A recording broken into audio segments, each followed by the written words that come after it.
Información precisa, completa, veraz, objetiva e independiente. Directo a tu pantalla. Radio Caracas Radio presenta Voz de América.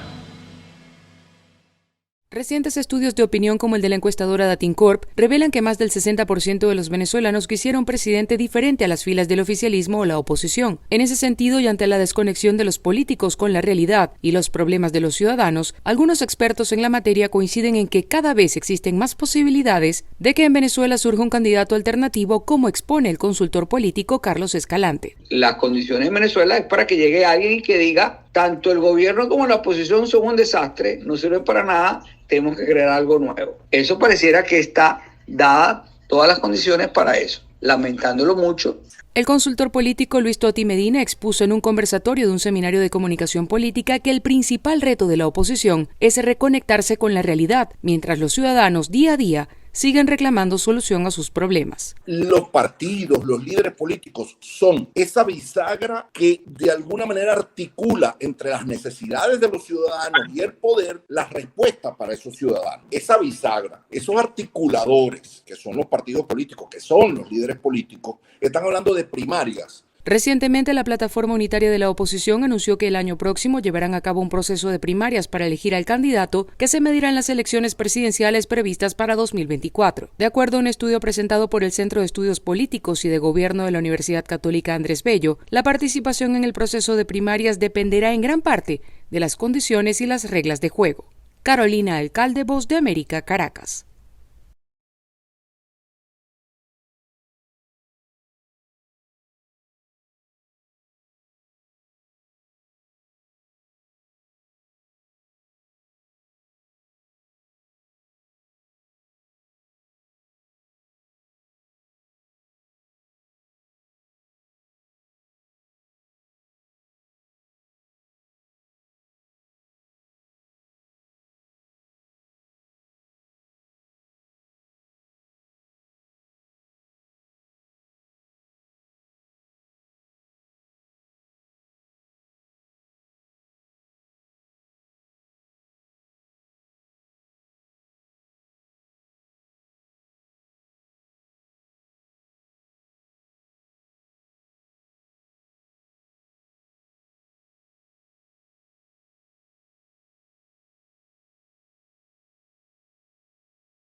En una emotiva charla, el secretario de Estado de Estados Unidos, Anthony Blinken, acompañado por la directora de la Oficina de Inteligencia Nacional de los Estados Unidos, Avril Haines, agradeció la importante gestión que este organismo realiza, garantizando que se proporcione la inteligencia e información oportuna y objetiva al gobierno de Estados Unidos, a sus agencias, al Congreso y a los comandantes militares de alto rango. La oportunidad además sirvió para resaltar la forma en la que el trabajo oportuno y eficiente de esta dependencia gubernamental juega un papel muy importante en las decisiones de alto nivel que se toman en el país, muchas de ellas basadas en los análisis realizados por esta oficina.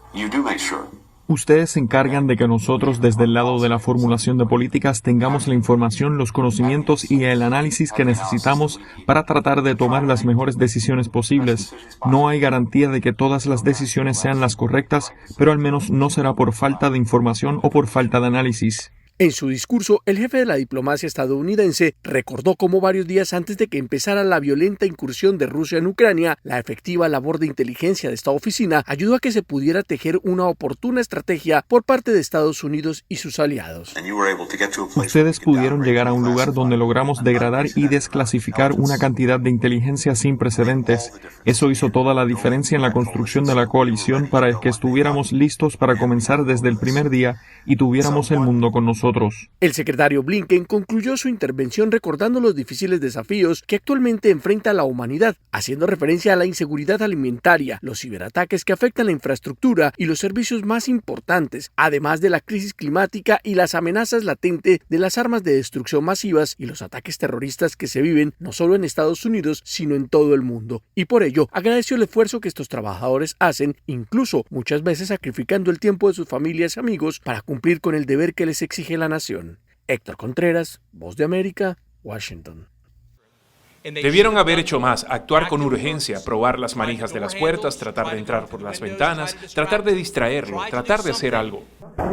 Fallas sistémicas y un liderazgo deficiente contribuyeron al número de muertos en el tiroteo de la escuela primaria en Uvalde, según la investigación de los legisladores de Texas sobre la masacre que dejó 21 personas muertas, incluyendo 19 niños a manos de un atacante de 18 años armado. Una situación que, según el reporte, es un escenario para el que los uniformados recibieron entrenamiento. Hay una decisión temprana de tratar esto como una situación de tirador activo versus una situación de sujeto con barricadas. El entrenamiento que establecimos para los oficiales es, si sabe que hay tiroteos activos, asesinatos activos o alguien está muriendo, el estándar es que debe continuar haciendo algo para detener ese asesinato o detener esa muerte.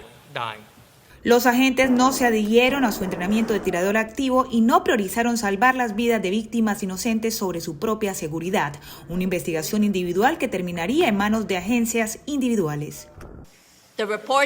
El informe dice que si no estás dispuesto a poner la vida de las personas a las que sirves, de los niños, antes que la tuya, en mi opinión deberías encontrar otro trabajo.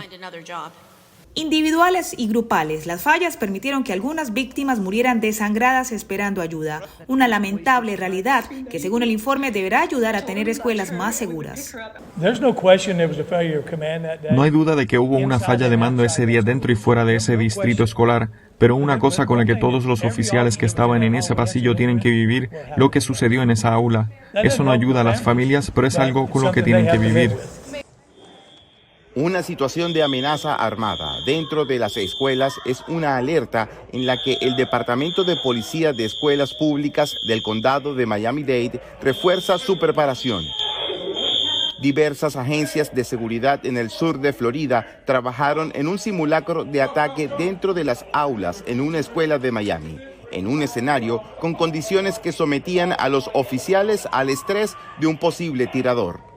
No hay nada más importante para un padre saber que dejan a sus niños en las escuelas y que van a regresar sin tener que recibir una llamada en la cual se van a enterar que sus hijos a lo mejor han muerto. Además de policías, en el simulacro también participaron paramédicos entrenados en el ingreso de áreas en riesgo por amenaza armada. Cada movimiento era evaluado por los instructores ubicados en pasillos y en aulas. Inmediatamente, nuestros policías, como saben el plantel, saben los colegios, saben responder dónde el problema puede existir y inmediatamente pueden coordinar con las distintas agencias. Este entrenamiento cobra mayor fuerza luego de las críticas a la respuesta policial ante la masacre en Uvalde, Texas. Duró más que una hora o cerca de una hora a entrar a confrontar el tirador activo en esa escuela y básicamente aquí eso no va a pasar. La masacre ocurrida en Uvalde en mayo de este año cegó 21 vidas. José Perralete, Voz de América, Miami. Pascual Melvin, de 13 años, Juan Wilmer, de 14, y Johnny, de 17. 3 menores de edad que viajaban sin acompañante adulto hacia Estados Unidos son las primeras víctimas de la tragedia de San Antonio, Texas, que regresan a Guatemala. El padre de Melvin también se había ido de forma irregular y era quien lo recibiría en Estados Unidos, pero al enterarse de la muerte volvió a Guatemala para despedirse de su hijo. Nada más nos despidió, que dijo que él que va a buscar una mejor vida. Y ahora espera la ayuda de las autoridades. Perder un hijo no es fácil, pero esperamos la voluntad de Dios, que nos van a ayudar en estos momentos con mi esposa. Ante lo cual, autoridades indican: estamos cumpliendo con lo que nos corresponde hacer, que es ayudar en la repatriación de las familias, el seguimiento consular y por supuesto el apoyo a eso. Desde el día 1 no dijimos que no vamos a escatimar ningún solo recurso del gobierno de Guatemala y de los impuestos de los guatemaltecos para retornar dignamente a nuestros guatemaltecos, para garantizar primero la no revictimización a las familias, el trato digno a nuestros connacionales que han fallecido. Sus cuerpos ya fueron trasladados a sus lugares de origen, donde les dan el último adiós. Queda pendiente la repatriación de 18 guatemaltecos más que iban dentro del que muchos llaman el furgón de la muerte. Eugenia Sagastume, Voz de América, Guatemala. The bill is passed. El pasado viernes, la Cámara de Representantes aprobó un proyecto de ley que restauraría el derecho nacional al aborto y sortearía la decisión de la Corte Suprema de Justicia, pero las posibilidades de que sea aprobado en el Senado son escasas. Los demócratas no tienen los votos necesarios para aprobar la legislación o para eliminar una regla interpuesta por la bancada republicana, que requiere una supermayoría. 2 more votes in the United States Senate. El asunto se ha convertido en un tema electoral. En noviembre se llevarán a cabo elecciones legislativas de medio término, que podrían arrebatar las mayorías en las 2 cámaras al partido de gobierno y frustrar la agenda del presidente Biden, que registra una baja popularidad según encuestas recientes. Así que sabemos lo que tenemos que hacer y en particular proteger la libertad de voto y el derecho de la mujer a tomar decisiones sobre su propio cuerpo. Necesitamos personas que defiendan nuestros derechos en la boleta electoral. Los republicanos, por su parte, enfatizan la decisión de la Corte Suprema de dejar en manos de los estados el destino del acceso al aborto. Aprobar esta legislación sería una mancha para el Congreso. Las mujeres merecen algo mejor que esto, al igual que sus bebés por nacer. Los bebés por nacer son verdaderamente los más vulnerables e indefensos entre nosotros. Fuimos elegidos para defender los derechos de los estadounidenses. Según encuestas recientes, una amplia mayoría de estadounidenses está a favor del derecho al aborto. El tema también aumenta la probabilidad de participar en las elecciones de noviembre, según los sondeos. Jorge Agobián, Voz de América. El viernes 15 de julio de 2022, en Huachochi, Chihuahua, durante un operativo conjunto de la Secretaría de Marina y la Fiscalía Mexicana, fue capturado Rafael Caro Quintero, conocido como el Narco de Narcos. Fue recapturado tras quedar en libertad en 2013 por un tecnicismo legal. De esta manera logró evadir el pedido de extradición presentado por el Departamento de Justicia de Estados Unidos por el asesinato del agente de la DEA Enrique Kiki Camarena en 1985 en Guadalajara. Para nosotros esta captura es muy importante y es una victoria para la justicia y el imperio de la ley. Mike Vigil fue director de operaciones internacionales y agente de la DEA en México y Colombia al mismo tiempo que Camarena, y reiteró que las autoridades estadounidenses han seguido trabajando en este caso. Evidencia de ello fue el anuncio del fiscal general Merrick Garland. Buscaremos su extradición inmediata a Estados Unidos para que pueda ser juzgado por estos delitos en el mismo sistema de justicia por el que murió el agente especial Camarena. Esperamos que vaya a ser extraditado a los Estados Unidos, porque de aquí no se va a escapar, no va a poder sobornar, no va a poder amenazar. Caro Quintero ha negado su responsabilidad en la brutal tortura y asesinato de Kiki Camarena. Probablemente busque terminar en México los 12 años de cárcel que restan de su sentencia de 40 años. Lo pueden mandar a California, lo pueden mandar a Nueva York, pero en mi opinión estuviera mejor que lo manden a Nueva York. ¿Por qué? Porque los mejores fiscales federales están en Nueva York, como son cargos o acusaciones federales, pues los pueden combinar y presentarlos en un solo juicio en Nueva York. Él está enfrentando una cadena perpetua por esos cargos. Celia Mendoza, Voz de América, Nueva York. Mira, todas estas piezas. La Web3 se refiere a la evolución del Internet que conocemos y su principal característica es que es descentralizado e inmersivo, con ciberespacios por donde los humanos pueden interactuar social y económicamente como avatares. Gracias a este formato, los impulsores de la Web3 aseguran que esta revolución digital está destinada a transformar el Internet y provocar un cambio social y económico global. La posibilidad de trabajar remotamente, adquiriendo fuentes de pago en monedas distintas, nos va a abrir unas puertas gigantes para generar ingresos de forma no tradicional. Y según los expertos, lo hará gracias a su sistema de descentralización. Los mecanismos de financiamiento, toma de decisión y capacidad de organización que existen en la Web3 pueden acabar siendo un paliativo sustentable. Miranda, un emprendedor mexicano, fundó Squada con el fin de ayudar a diferentes comunidades a entrar al espacio y aprovechar sus beneficios. Los NFTs por ello han sido cruciales para poder hacer un puente más caminable. Por su parte, estos cineastas latinoamericanos explican que su largometraje Buscando América será un experimento en el que intentarán utilizar las innovadoras herramientas de la Web3 para mantener control de la financiación adquirida para sus proyectos. Nuestra película de Web3 ya está desarrollada de una forma que es como agresiva en contra del sistema. Hacer cine libre es bastante conflictuante en Latinoamérica porque te censuran, ¿cierto? El simple hecho de que estas narrativas sean descentralizadas generan una especie pues como de libertad de saber que vamos a encontrar visibilidad en otros formatos y en otros espacios. Stephanie Martínez, Voz de América. Contagiarse 3, 4 o más veces de coronavirus podría tener consecuencias muy graves. Varios informes clínicos apuntan que los reinfectados tendrían más posibilidades de tener lo que se llama COVID a largo plazo, con síntomas que duran más de las 2 semanas. Una cosa muy importante que todo el mundo tiene que entender es que cada vez que te enfermas con COVID, cada vez que tienes síntomas, está haciéndote más daño. En estos casos, los síntomas no obedecerían únicamente a la pérdida de gusto u olfato, sino a condiciones mucho más graves, con problemas neurológicos. El que se enferma la tercera vez, la cuarta vez, hace más y más daño al sistema neurológico.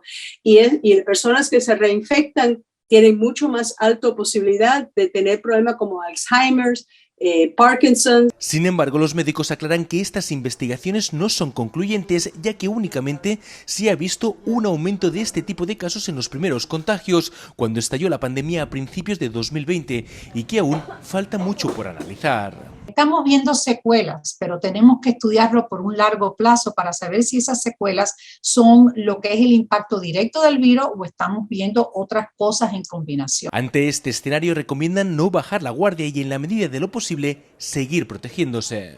Quiere decir que el uso de las mascarillas no es una cosa nueva. El uso de la mascarilla debería haber sido siempre. Pese a todo, los médicos aseguran que ahora se está en una mejor posición para actuar ante una pandemia como la del COVID-19. Anthony Belchi, Voz de América, Miami.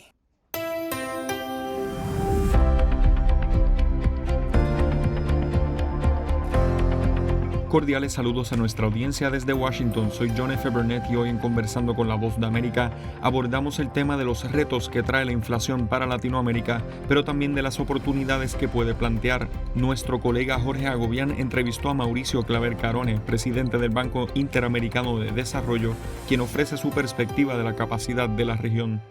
Yo siempre empiezo por lo positivo. Van a haber retos, sin duda. Lo estamos viendo ya. Yo he buscado la oportunidad que se va a traer y que trae la devaluación de las monedas, pero obviamente trae otros retos. el costo para las personas, son las personas más pobres que van a sufrir. Nosotros estamos apoyando por la parte pública soberana del banco a todos los países de la región en apoyar a sus poblaciones con estos efectos que se están teniendo en el costo de alimentos, en el costo de energía, etcétera. Y hay que ser innovadores. Estamos también creando nuevos instrumentos del siglo XXI financieros para hacer hedging de algunos de estos productos energéticos, etcétera, para apoyar a los países, para que puedan apoyar a las poblaciones más vulnerables, etcétera. Así que obviamente existen retos, pero lo que estamos viendo, que no se habla lo suficiente, es que la mayoría o un buen número de países de Latinoamérica y el Caribe ha aprendido de lecciones del pasado. Un ejemplo, los bancos centrales en Latinoamérica y el Caribe, por primera vez en la historia, se han adelantado a la Reserva Federal de los Estados Unidos.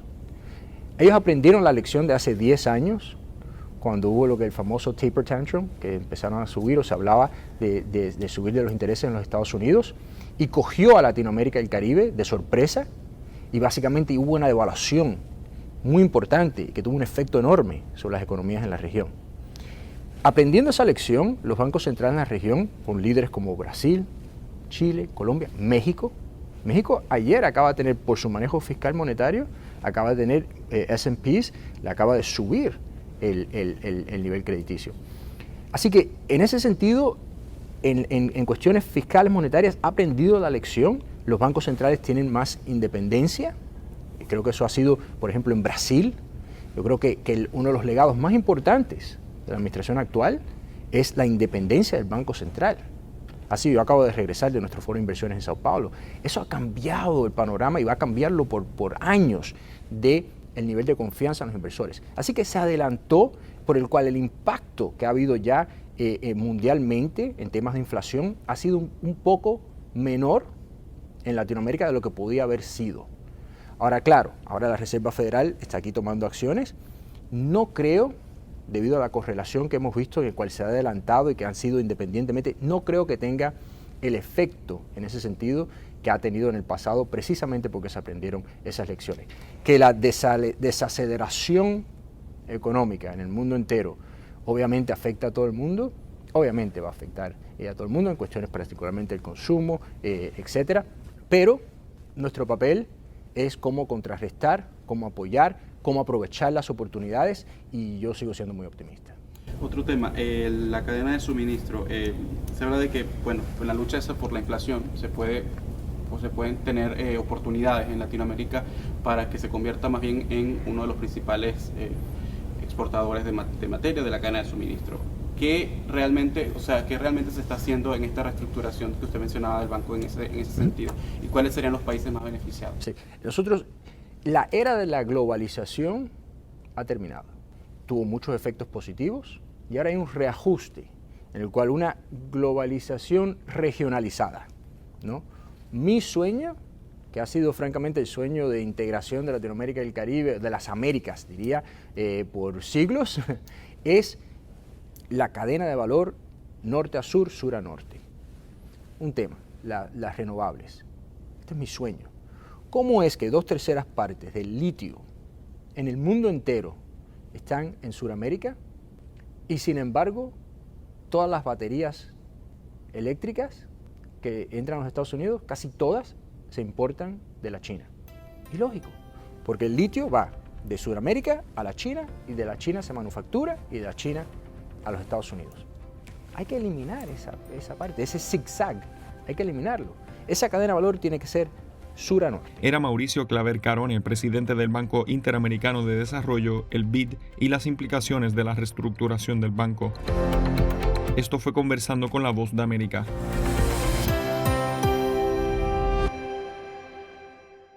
Información precisa, completa, veraz, objetiva e independiente. Directo a tu pantalla. Voz de América en RCR 750.